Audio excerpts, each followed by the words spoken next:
Assalomu alaykum. Xayrli kun hammaga, qalaysizlar? Mashina keldi. Shu bilan biza tabriklagan chiqamiz. Kecha birinchi bo'lib Nodira yozuvdi. Nodira bilan kelishib ola qoldik. Aylangani. Qarang endi. Hayitda niyatim qariyalarni bayram bilan tabriklab, duolarini olish edi. Shu niyat bilan yo'lga chiqdik va birinchi bo'lib onam taraflaridan men tanigan Mavluda xolanga bordik. Mavluda xola meni ko'rganlarida xursand bo'lib ketadilar doim. Men ham ularni xursand qilishdan xursand bo'laman. Ko'rishib bo'lib, ichkariga kirib, duo bilan dasturxonga o'tirdik. O'zbekona so'rashish odatlaridan keyin birpas gaplashib, endi bizga ketishimiz kerak degandik. Kelinlar darrov osh olib kirdilar. Oshqozonimga botmasin deb, piyolaga taxminan yeya olishimga ko'zim yetgan miqdorda osh solib yedim. Keyin esdalikka rasmga tushib, videolarimni olib bo'lgandan keyin, endi meni duo qiling, ketishimiz kerak dedim.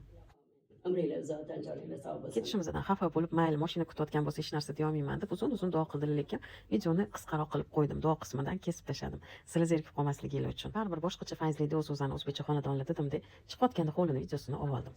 Endi ikkinchi lokatsiyaga qarab yo'l oldik. Bu yerda Nafisa xolamni ziyorat qilib chiqdik. Nafisa xolam juda ham hazilkash va xushchaqchaqli.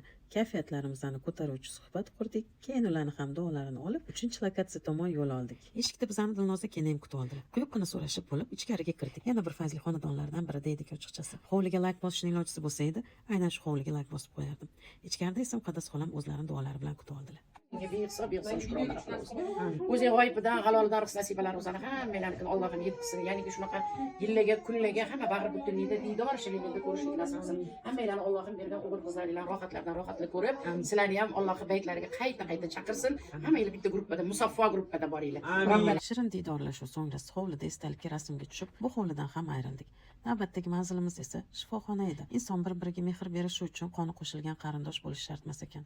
Bu yerda menga 1 yil davomida otalik qilgan g'ayrat odamlarni ziyorat qildim va ularni ham duolarini oldim. Ular meni hozirgi hayotim uchun juda ham xursandlar. Yo'limni topib ketganim uchun, oilam uchun rosa ko'p duo qildilar. U oilada tutingan opalarim Malika opam va Mahbuba opamgilar bilan o'tirib, o'sha eski yillarimizni esladik. Oradan deyarli 18 yil o'tgan bo'lsa ham, hammasi xuddi kechagina bo'lgandek edi.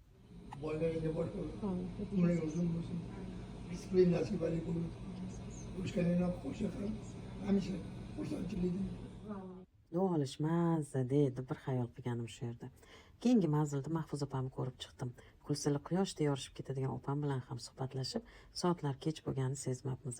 Ulardan ham duolarimni olib, hayitni birinchi kunini bitirdim.